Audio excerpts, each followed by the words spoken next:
Good afternoon, everyone. Thanks for joining. My name is Dor. I'm a principal architect at Microsoft Security. And here's Michael, who is a senior security researcher at Microsoft Security, but unfortunately he couldn't join us today. So I'll be on my own. And I really hope I'll get the research parts correct. So excuse me if I do not.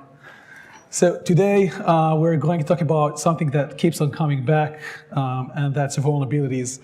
And more importantly, what, if anything, did we actually learn from them? So when Kubernetes celebrated 10 years last year, me and Michael, we joked that we hadn't learned much about, running Kubernetes securely, and this is pretty much how this talk came to life. So we decided to look back at some older CVEs, and we figure out that when you zoom out, it's the same types of vulnerabilities that just keep on showing up. It's just slightly different variants, and we found that to be very, very interesting. So now this is the kind of talk where you usually won't learn anything new, but it will hopefully help you to connect the dots together better than before. So with that, this is what I'm going to talk about today, and vulnerabilities, right? But if you like me, this list doesn't say too much to you. That's all right, neither to me. So don't worry. So I won't get to the depths of each vulnerability, but I'll present here because A, Michael was supposed to talk about that, and B, because it doesn't really matter. Instead, we will try to better understand how not to get into panic mode when a new vulnerability is discovered, and we will be looking at them and think, what controls could we have put in place to contain those vulnerabilities in the first place? Hoping that when the next one comes, patching promptly won't be our only option. Now, I'm pretty sure that most of you here will be familiar with the different controls that I'm going to mention, and that is a good thing, because I hope that by the end of the talk, you will be able to reason about your own Kubernetes threat model and more clearly see how these controls, whether they are missing or not, can mitigate or give you a fighting chance when new vulnerabilities appear, or in most cases, do not appear. And we're not even aware of them, right? So before we dive into the first CVE, I'll set the stage quickly. I'm sorry, I lost my voice when I flew in, so probably that's why it keeps on coming up and whatever. Yeah, so what you see here is a simplified diagram of a Kubernetes cluster. Now, you might ask yourselves there are several components missing, and that is because throughout these exercises we will do today, I'm going to assume that we're using a managed control plane like EKS, GKE, AKS, or whatever. That removes the provider-owned flags and the binaries in our threat model, but it does not remove our responsibility for configuration running trusted workloads. So in yellow, you'll see what's under our responsibility. In gray, that's the provider's responsibility usually. In blue is the shared responsibility that is usually done through configuration and so on. Now that we know what is ours to protect, let's go back to one of the first time Kubernetes showed us what happens when those boundaries start to blur, right? So let's go back to early 2017, right? 2017 is when Kubernetes started getting traction. We see more folks using that in production. Happy days overall, right? Now, about a year later, the API aggregation layer in Kubernetes was released as GA. And if you're unfamiliar with the term API aggregation layer, so that's basically, in high level, that's the mechanism to register API services, much like you do when you create CRDs. But specifically here, it's also the capability to introduce new API servers behind the Kube API server itself, right? And that's where our vulnerability lies. One famous, API server behind the aggregation API layer is the metric server, which I guess you are familiar with. Now, this API tunnel takeover vulnerability, it shows, right? So this API tunnel takeover vulnerability that we're going to talk about is about how a request flow to the API aggregation layer violated the expected authentication authorization semantics that we were expecting. So let's take a closer look, right? So the client goes to the API server, hitting an aggregated API connection, an aggregated API route. It uses a connection upgrade that was the vulnerability itself. It was through an upgrade request. Now, the first request, like the Kube API server authenticates and authorizes that request. and then you establish an upgraded tunnel, right? But due to a bug in how you handle an upgraded stream, any subsequent requests that were proxy to the API server were not authenticated and authorized. So this allowed the client to issue privileged backend operations beyond their like RBAC scope. So teams assume that API server proxy always enforces RBAC per operation, but in reality, the tunnel multiplexing skipped those checks, and this boundary of the authenticating authorizing those requests just failed. It did not exist. So now that we've seen, and I hope we understand that kind of bug in the API server, we need to ask ourselves, what could have we done, right, in order to protect ourselves from something like that? So I think the key lesson here is we want to reduce how often you need to cross the boundary in the first place, right? I mean, there is a boundary there. It has RBAC. It failed. And I mean, if we reduce the times that this boundary actually need to take action, we kind of like reduce also the attack surface itself. In many clusters today, the API server is still reachable from public internet to anyone. Sometimes it's on purpose. Sometimes it's by default. Sometimes it's just because it was easy. Now, if the API server is publicly accessible, every internet host is effectively one parsing bug away from reaching your control plane. So therefore, the first control that I mentioned here is that we want the API server to not be directly exposed. We want to make it accessible through private endpoints, VPNs, restrict access only to cross-border regions in your firewall, find like any network boundary you can put in front of the API server to ensure that the API server is not a global login screen. Now, next, what we can do is we can reduce what sits behind the API server, and that includes sub-services like API services like CRDs or actual API services, any change that should require a review, just like a cluster-wide RBAC, right? And finally, the observability piece. So if someone adds a new API server, creates a new cluster role binding, for example, it doesn't matter. Once you have an audit log on that, right? So you can start hunting for those violations and be aware of them. So that observability piece is really, really important.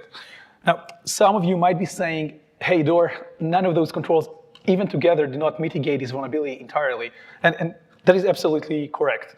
But by drastically reducing the attack surface, you effectively mitigate the vulnerability as attackers lose reachability. And that is exactly what we're suggesting here. So I do not know your environments, right? But in the context of an environment, when you apply those controls, you might be able to mitigate entirely that kind of vulnerability. Okay, so let's move on to the next one. So this one is a classic. Whenever you speak about containers, Linux containers, everybody say containers cannot contain, right? And that and that is the kind of like container escape that we're going to talk about here today. So we're shifting from the control plane to the node boundary, right? Sorry, that was a click, not right click. So the line between a container and the host it runs on. So before this CVE, there were actual other CVEs that mentioned container escapes. So why did there was one in runC in 2016, but why did I ended up choosing this one specifically? It wasn't because it was clever, but it was because it was simple and deterministic enough to actually become a weapon that was used at scale for attackers. So in many clusters, especially back then, we assumed that running something as root inside the containers was harmless. And after all, like it's just inside the container, and when you have root inside the container, so it should be fine. This CVE shattered that assumption, right? So let's try to walk through what actually happened. Click, click. Yeah, there we go. So this exploit allowed a process running as root inside a container to override the runC binary on the host. Now, probably sounds to you like many other, classic file system trickery, to get runC to do whatever you want. Now, the same binary, runC is the same binary that is used to start containers. Now, once runC was modified, every future container that was started, or we would use exec, to start like a command on, would execute it in attacker-controlled code because that was no longer the runC binary. So effectively, we gave host-level control to whomever was able to do that. The way it worked was the runC binary gets mapped into the container's memory space, And if the process inside the container has root, it can write back to that map binary change on the host. So the attacker doesn't need to break namespaces. They don't need to do like using kernel bugs to escape. They simply need to override the runtime itself, right? As easy as that. And once the runtime is compromised, every new container becomes an entry point to the host. So again, let's ask ourselves, how could we have contained it? So container root is only a fake root. And if we intentionally make it fake, if we do not, it is essentially host root in disguise, right? So to put it more accurately, this vulnerability succeeded only because of the root inside the container was equivalent to the host root along with the runtime boundary. So to begin with, if container root is not host root, that's where the entire exploit chain collapses. So the first and most impactful root control is, and please work very hard to make sure you do that, is make sure you run workloads as non-root by default, right? Now, it's not that easy to do that because you have to change the container image and you have to do some work and invest into that. So it might feel like a small change, but like if you do that change, it actually shapes your entire attack surface differently. Now, the next is user namespaces or rootless containers. These ensure that the UID 0 inside the container does not map to UID 0 on the host. This alone removes the ability to override runC, especially in that vulnerability. And user namespaces were introduced recently as part of 1.33 SGA. So it means the breakout path disappears in the case of this vulnerability, but I'll get more on user namespace in just a bit. Now, additionally, let's make sure that you remove stuff like no new privileges, capability dropping, add LSMs in enforcing mode like SE Linux, AppArmor, etc. And you are stacking boundaries more and more and more. So you're essentially, you are employing defense in depth to make sure that nobody can exploit that. But here's the kicker, and I added this paragraph specifically after last week. So last week, if you don't know, 6 years of this CVE, 3 new runC CVEs were disclosed. Now, what will happen if you were to apply all these controls you see on the screen? Well, the CVEs are practically mitigated. And look at you, you're not scrambling to patch under pressure, right? Amazing. So same control then, same control now, same controls when the next one comes. That is what I want you to really figure out. So I also want to stop for one important detail here, though. For those who did read about those new CVEs, these vulnerabilities were used a flaw in user namespaces, right? So you might say, hey, Dor, then again, you told me to use user namespace and I will protect it. And what I'm telling you is do not use user namespace alone. User namespace alone do not mitigate all the flows. You need to stack up boundaries to make sure that things cannot be exploited, right? And this is exactly what I'm trying to say in this talk. It's all about boundaries and stacking them up. So when you threat model, you need to ask yourself, hey, what happens if this control fails? And we're speaking only about failure in controls, right? That was what I spoke about before. That was what I'm speaking about now. And I'd say, well, if you did that, if you enforced run as non-root, you would be fine also in these new 3 vulnerabilities. So while you process that, let me quickly take a sip of water because I'm losing my voice over here before we move to the next one. Okay. So the RBAC bypass. This is another vulnerability in the API server, but unlike the previous one, realistically, its impact is much wider than the API server itself because it affects the entire control plane. This one is actually giving us a lesson around how we should think of multi-tenancy at control plane level and how it should be handled or not. So what happened here? So this is a control plane boundary failure. Back then, Kubernetes had just introduced custom resource definitions, or as we know them, CRDs. And CRDs kind of blurred the line for the first time between what was namespace and what was cluster scope, because this is the only resource where a user can create a resource which is scoped either to the cluster or to the namespace. No other resource, right, that you can do that for. And for the first time, we had resources, just said that, And the discovery mechanism didn't enforce it strictly, that kind of distinction. So as a result, a user with limited rights to a namespace could sometimes perform operations that affected cluster level resources. It's like creating or modifying a CRD. Like, that's exactly what happened. Now, the API server essentially misjudged this boundary, this namespace boundary. So in this diagram, what we see here is the user using a namespace URL, and the API server then authorized and the request using the namespace's RBAC, meaning use the role bindings, not the cluster role or cluster role bindings, which you would want to when you are doing cluster level resources, right? So this let user with permissions limited to the namespace read or modify or delete classified CRDs, right? So how could we have contained that, right? The vulnerability reminded us that scope isn't security. Scope is just a way to organize things neatly. And CRDs and aggregated APIs introduced in the user control fields that could influence how the API server routes request. Now, when those fields weren't strictly validated, a namespace scoped user could reach the cluster level resources.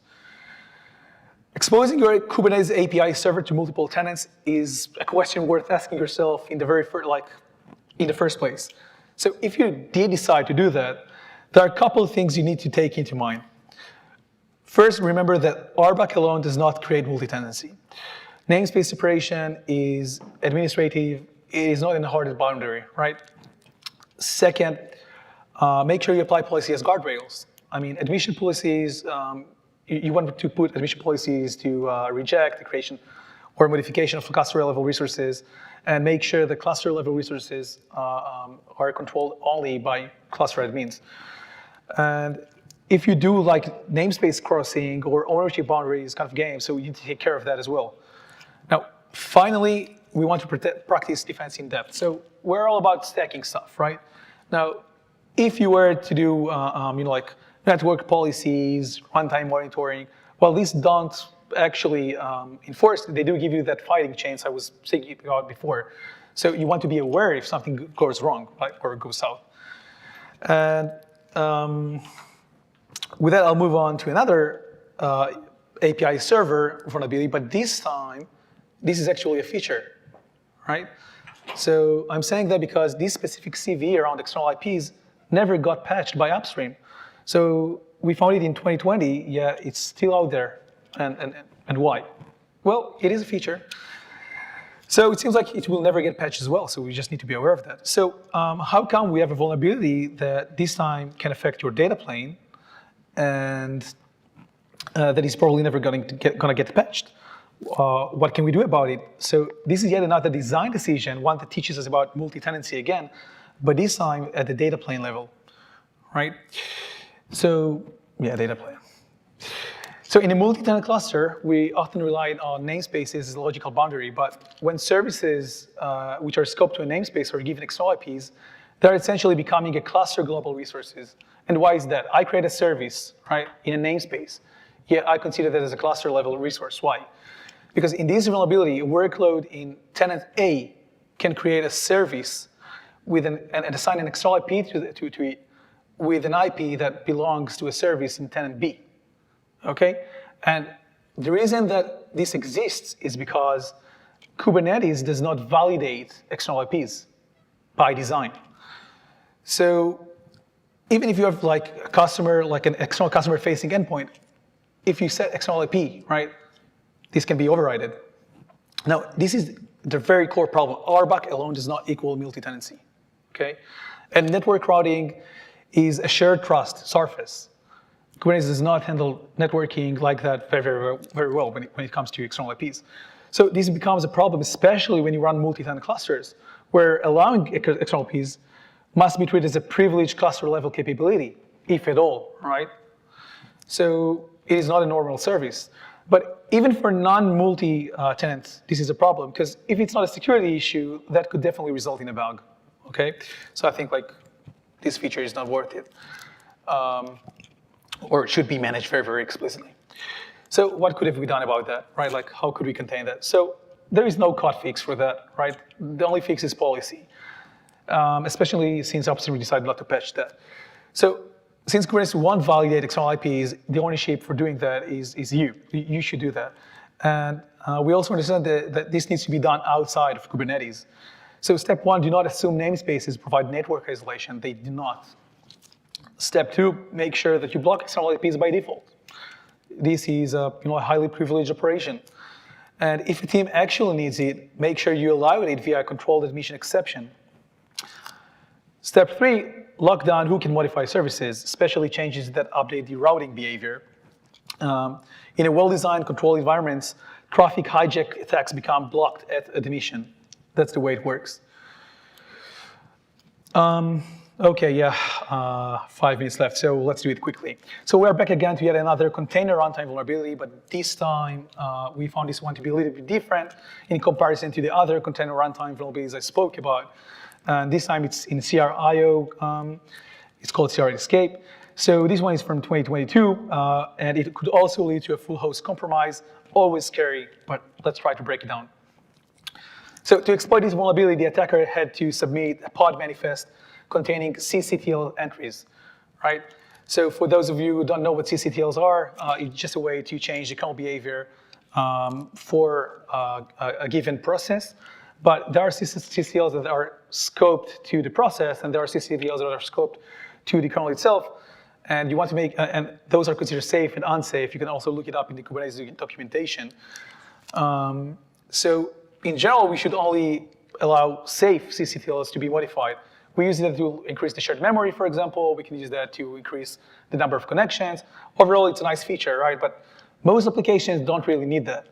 Most applications don't need that level of configuration. And what happened here is the CRI-O did not do input validation on the list of ccTLs you would give it to it, resulting in asking for an unsafe, non-namespaced ccTL that could result in a host compromise. So that's what happened. It was a bug in the container runtime. So the key here, it wasn't a Kubernetes API bug, because I could not rely on Kubernetes to say what is allowed or not allowed in the container runtime itself. It's the container runtime that you take responsibility over that. It was only the channel to route a bad request all the way to the vulnerable container runtime. And the control that could help here are about workloads that are allowed to request and what are they allowed to request and how they're allowed to create workloads at all, right? So I'm not expecting the API server to validate the input of the request, but I do want you to enforce RBAC. So first, I want to restrict who can create pods. I want to make sure of that, because this attack was carried through a pod manifest, right? In many environments, pod creation is treated as a basic developer right, but effectively, it is a right system-level configuration permission. So if a tenant can create a pod, and that runtime is a breakout path, they have a path to the node. Second, admission policies to deny ccTLs. I mentioned that a second ago, so I won't go into depth. And third, enforce pod security or equivalent hardening, like we spoke in the previous CVE. So let's start wrap up. There were like 5 CVEs in probably 20 minutes. I need to breathe. So we're going to come back to this diagram we saw at the very beginning. And earlier, like we walked through all those vulnerabilities that affected the API server, the runtime, networking, and whatnot. But when you zoom out, the real question is, it's not like where the CV happened, it's which parts of the system can we fortify and do we need to actually control? So these are the one in yellow, and like yellow and blue parts. It's the workloads we build and ship. It's the RBAC and identities we issue. It's the pipelines we deploy changes with, the images we allow into our clusters, the node runtime configuration. These are the surfaces attackers touch, right?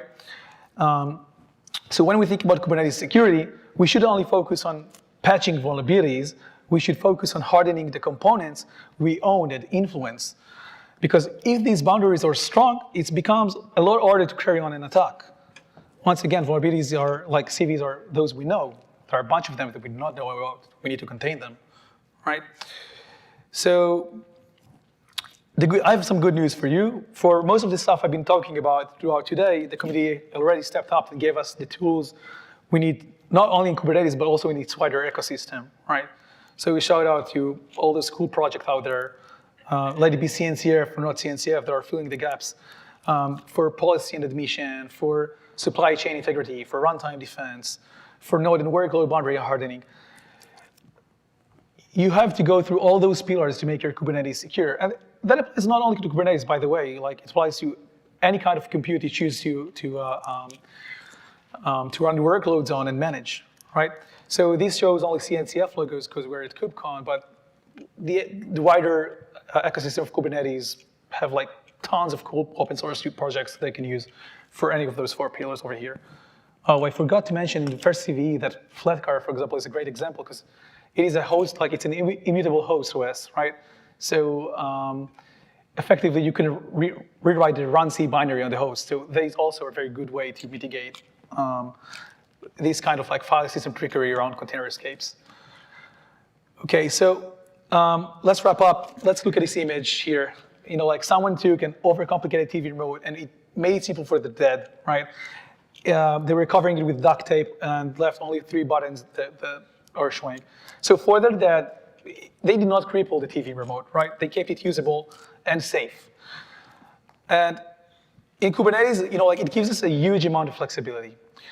But that's a feature, right?